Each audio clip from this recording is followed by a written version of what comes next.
Hello, you are most welcome, ladies and gentlemen, to Real Impartation Movement on Tuesday Night Anatomy with Daniel Okman. Today's section, I quickly run with you the embryonic development of the interventricular septum. My friends, already we've looked at the development of interatrial septum.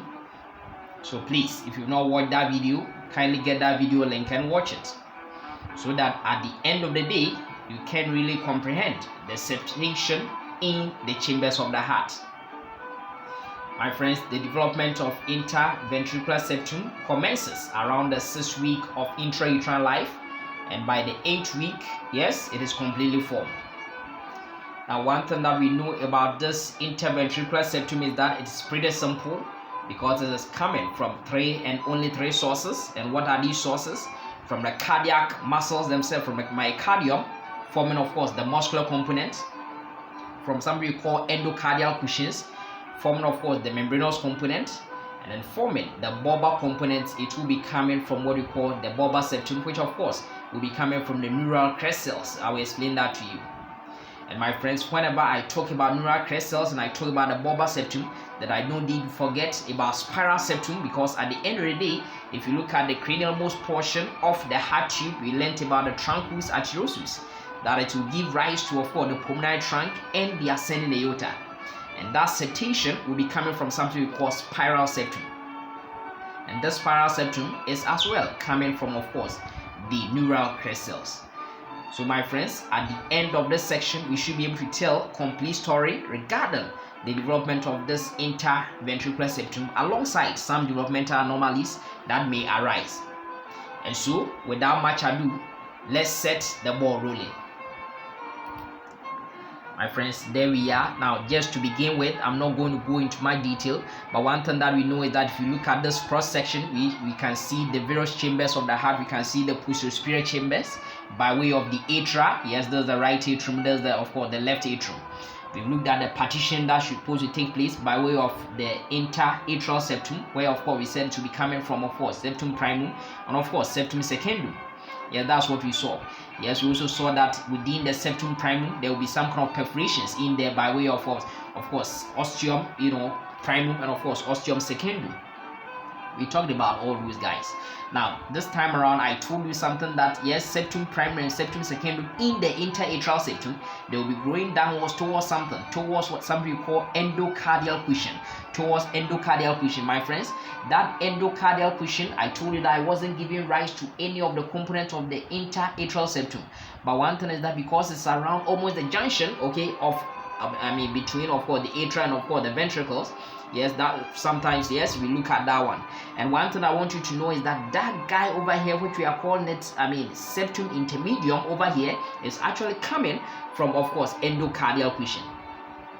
Okay, so I will explain that one to you. And one thing that we know is that you will be seeing that this portion that we find over here, which we are calling it ventricular septum proper, this interventricular septum proper is coming from the myocardium, from the cardiac muscles itself. It is going upwards towards and meets what we call the septum intermedium that we find over here. So what are we talking about? Let's see. Now, if you look at it, I told you that commencing around the 6th week of intrauterine life, we have development of, this interventricular septum taking place. And my friends, the first thing I want you to know is that I told you that it's coming from only three sources. Now, one of them is this guy over here from the wall of the ventricle, okay, from the myocardium, okay, from the cardiac muscles that we find over there, okay, growing upwards. This time, look at it, it is growing upwards towards, the endocardial cushion that I showed you, which form what we call the septum intermedium.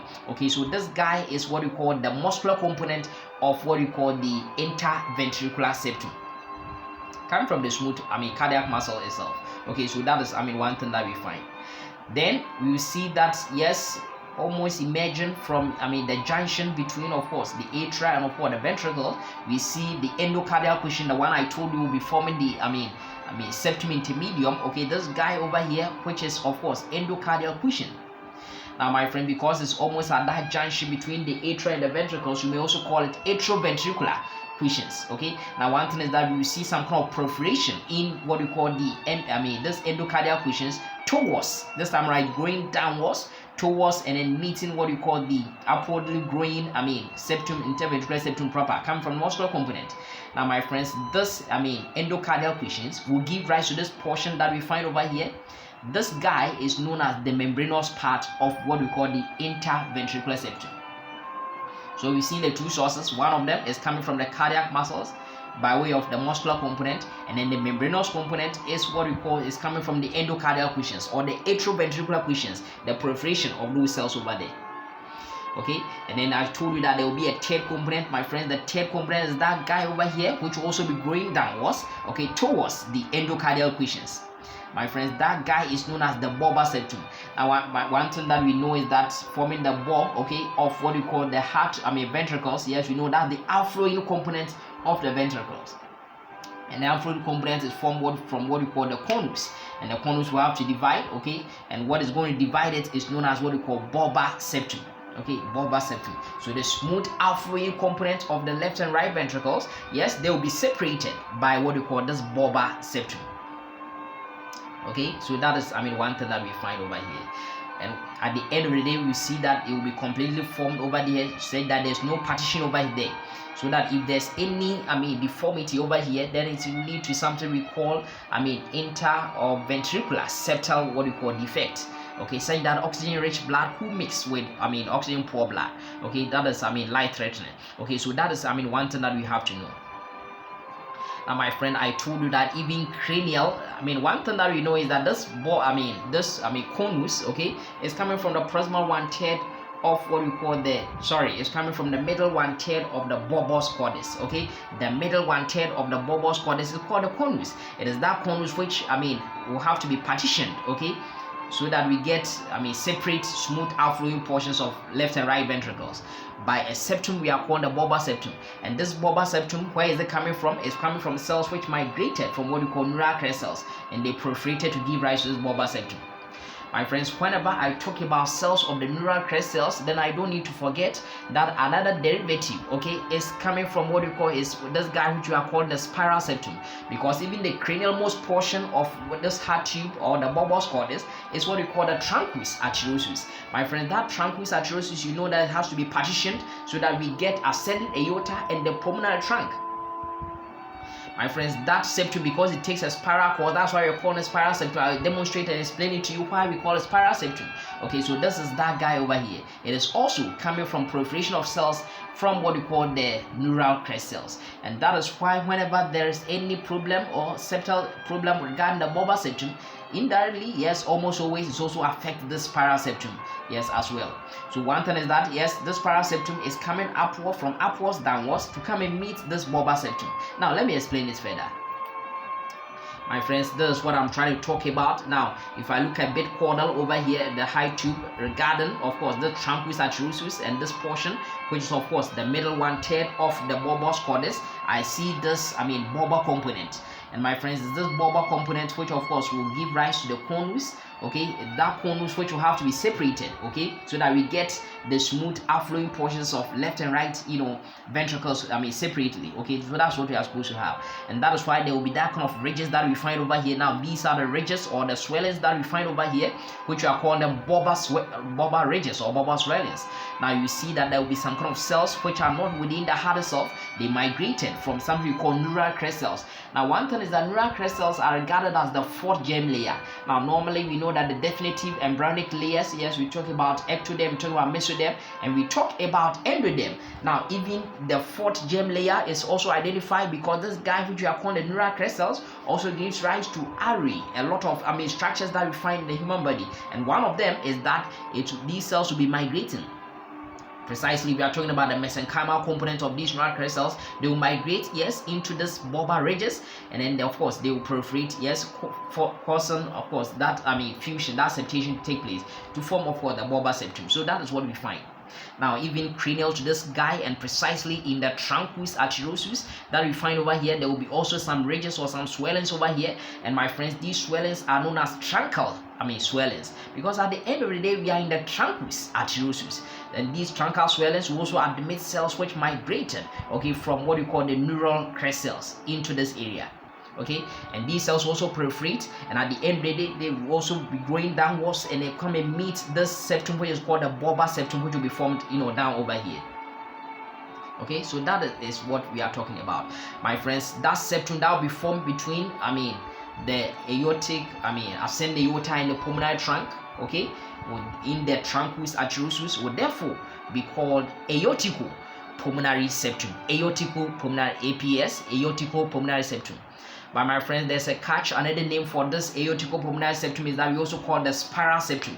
The reason is that it has to take a spiral course, otherwise something will happen. I'll explain that one to you. It has to take a spiral course. The final picture is that we want to ensure that the aorta is posterior, or the ascending aorta is posterior to the pulmonary trunk. That's what we want to see, the final picture. And it, of course, this pulmonary trunk is supposed to be a bit to the right of the aorta. So at the end of the day, initially when the septation takes place, when this aortic pulmonary septum is formed, what will happen is that the aorta is in front, it's anterior to the pulmonary trunk. Then it continues to spiral around, continues to turn around, so that at the end of the day, yes, in the middle intermediate component that we find over here, we see that the aorta, by the ascending aorta, is, yes, this time around towards the right side of the pulmonary trunk. But we want a picture saying that the pulmonary trunk is supposed to be the right side of the aorta, slightly to the right side of the aorta. Okay, but at the end of the day, the final picture, the ultimate thing that we want to see is that this aorta, ascending aorta, is supposed to be behind the what you call the pulmonary trunk. That is what we have to see. So that at the end of the day, by way of the arch of aorta, we are supposed to have a connection by way of the ductus arteriosus to connect them. Okay, to connect, of course, the pulmonary trunk to, of course, the arch of aorta. So that is what usually we want to see. Okay, so that is that point. My friends, it is growing down, the spiral septum is growing downwards to come and meet this bulbar septum, which will be formed between the conus component. Whenever we talk about the conus component of course, the right and left ventricle, we are talking about the smooth outflowing portions. We know that in the right ventricle, we want to call it infundibulum. In the left ventricle, we want to call it, aortic vestibule. So, of course, you know these kind of things that we're talking about. So, it means that formation of the aorticopulmonary septum takes, there are two main processes. The first one is the septation, and then the second one, which is the most important, yes, it has to be the spiraling, okay, of that septum. Okay, so we will see what is happening. Now, one thing is that this septum which is formed, which is the aorticopulmonary septum, what is happening is that sometimes the final picture we find over here is that there could be either anterior displacement of the septum or posterior displacement of the septum. Now, whenever there's anterior displacement of the septum, it means that I'm going to have larger foramen or larger space for this ascending aorta, and then smaller. Okay, so there will be that kind of stenosis in the pulmonary trunk. Yes, there could also be that kind of posterior displacement, say that this time around there will be larger foramen for the pulmonary trunk, and then a smaller, area for the ascending aorta, leading to aortic stenosis. So whenever there is that kind of aortic stenosis, then it means that there will be limited oxygen-rich blood ejected to all parts of the body except the lungs. Okay, so that is what we are going to see over here. Now, there are other, issues that we have to look at. Yes, the next issue that I want to talk about is this guy over here, which is PTA. I'll talk about this guy, which is tetralogy of Fallot, which needs a bit more attention, so I'll take you through that one. Now, this second one that you have here, which is PTA, this is not parent-teacher association. This is persistent truncus arteriosus, persistent truncus arteriosus. And my friends, this persistent truncus arteriosus, it means that partition by way of course, the spiral septum or the aorticopulmonary septum, it couldn't form. Of course, it could be that migration of cells from what we call the neural crest cell couldn't take place, or there's some kind of signaling, issues over there. So that is why it couldn't form.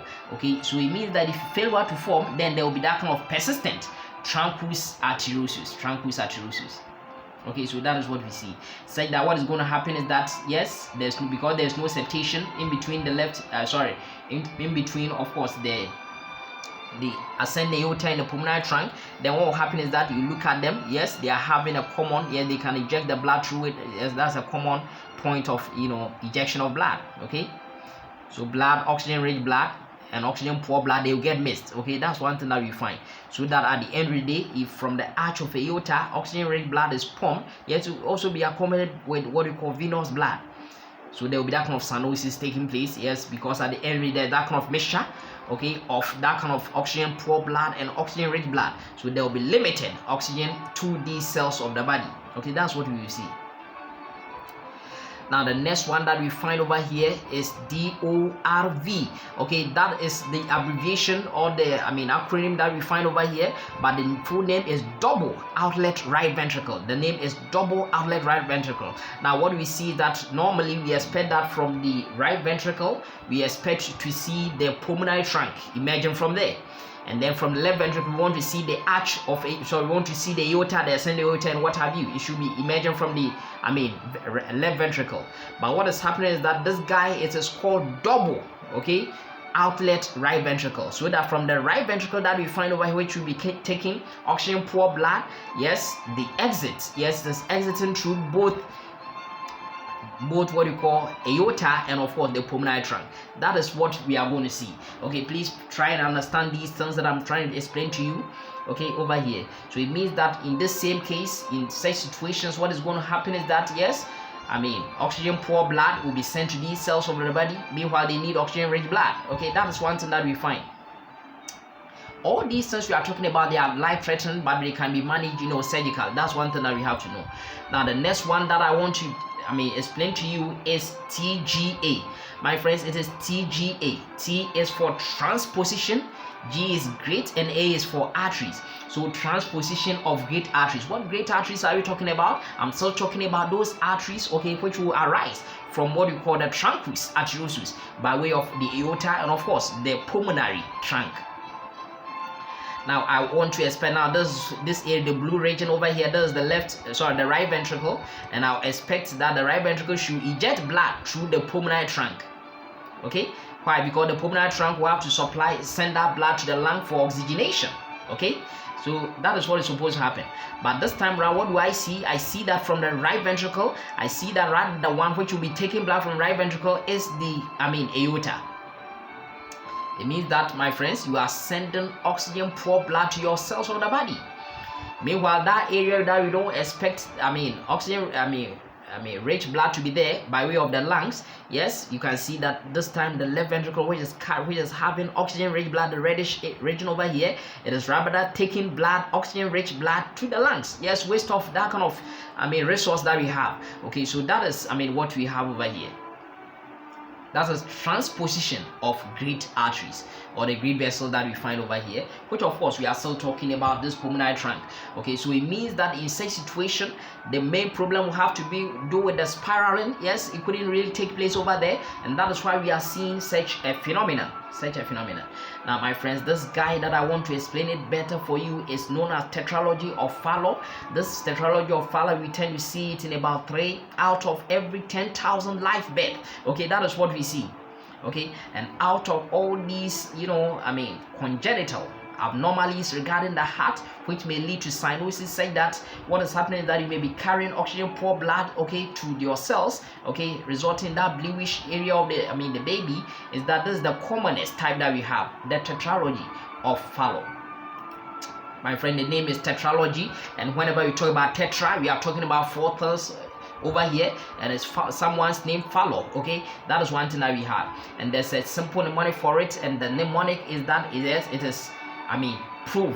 There is no proof, there is proof, and I just need the initials of the first letters of each of these defects that we are talking about. The first one is P, so proof. Okay, the first P is known as pulmonary stenosis.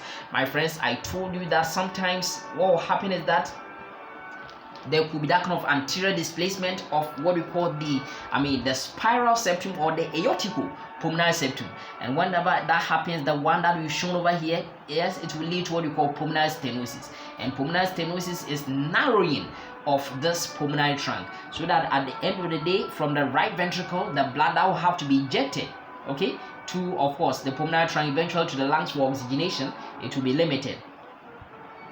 My friends, we have to still send that blood over there. We have to still send the blood over there, because at the end of the day, oxygenation of the blood is very important for us. Yes, otherwise we'll be having, limited oxygen-rich blood to be pumped to the rest part of the body.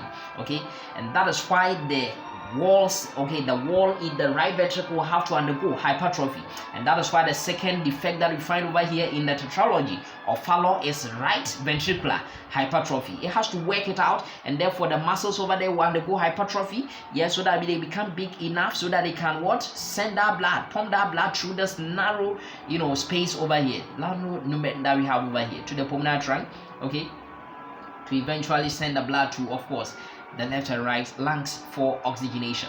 Okay, so that is one thing that we have to know. My friends, another thing happens, and that's number 3, is known as overriding aorta. Now whenever we talk about overriding aorta, is that, now look at this aorta. Now one thing is that the aorta, it wants to trespass where it's not supposed to take blood from, it is taking blood from, and that is what we are calling overriding aorta. Now overriding the aorta means that, yes, the aorta is out of place. My friends, the aorta is out of place. Say that, yes, it is taking blood from both ventricles. That's what we see. And you see the arrow is telling you that oxygen-rich blood is coming from the left ventricle, oxygen-poor blood is coming from the right ventricle, but both of them, yes, are sending that blood through the aorta. Okay, so that is what we find over here. And my friends, what could be the reason? That that at the base of these aorta, you are supposed to have this tricuspid, aortic valves, okay, that we find over here. Okay, that aortic valve, the seminal valves over there, they are tricuspid, they are supposed to be found over there. When they become enlarged, okay, that is when they will be taking blood through this kind of both left and right ventricles. It means that the blood that will be supplying, okay, to, of course, the various cells of the body except the lungs, yes, will be carrying oxygen poor blood as well, okay, leading to, of course, that cyanosis. And that is why we explained that this is, of course, the most common cyanotic congenital heart disease that we find. My friends, another thing happens over here, saying that especially in the membranous part of what we call the interventricular septum, which I told you that it will be coming from endocardial cushions, okay, yes, there will be that kind of defect in it, and that is what we call ventricular defect, ventricular septal defect. So what is that ventricular septal defect? It means that oxygen-rich blood in the left ventricle could be shunted into that of right ventricle and vice versa. Okay, so that is one thing that we have to really understand. And whenever you hear the word proof, the mnemonic proof, it should remind you of tetralogy of Fallot. So my friends, what have you seen? In summary, what have you seen? I told you that interventricular septum, it will be coming from 3 and only 3 sources. And what are these 3 sources? One of them will be coming from the cardiac muscle itself, okay, forming what we call the interventricular septum proper. Okay, so it will be growing from below upwards like this, from infrasuperior direction. Okay, that is what it will be growing. And my friends, it will be growing towards these guys that we find over here, which we are calling atrioventricular cushions or endocardial cushions. Okay, those endocardial cushions, yes, which will be coming from what we call cardiac jelly, which will also be coming from the splanchnopelvic lateral plate mesodepth. Okay, that they are those guys, and those guys, yes, will be formed what we call septum intermedium. So whenever you hear septum intermedium, don't forget about this guy, atrioventricular cushions. Those ones will rather be growing downwards towards this muscular area, so that they, of course, they will fuse. But of course, we form that kind of inlet area, that's the membranous part, that's the muscular component. However, the bulbar part together with aorticopulmonary septum will be coming from what we call these guys that we call neural crest cells, the mesenchyme of neural crest cells. Okay, they will be migrating over there into, of course, yes, we talk about the bulbar ridges, okay, so that eventually they will form the bulbar septum to meet this guy that we call the membranous, and of course the muscular component of the interventricular septum. And then not only that, even growing from upwards, the aorticopulmonary septum, which you have to take a spiral course, so that at the end of the day, the pulmonary trunk will be in front of the aorta, but towards its right slightly. Okay, that is what we are supposed to find. And my friends, that one is the spiral septum. Okay, so that it separates the truncus arteriosus. Okay, so that we get ascending aorta and the pulmonary trunk. Alright, I hope you find this meeting helpful. I'm very grateful for your time this evening. Have a good night, all of you. and may the good Lord richly bless you. Amen.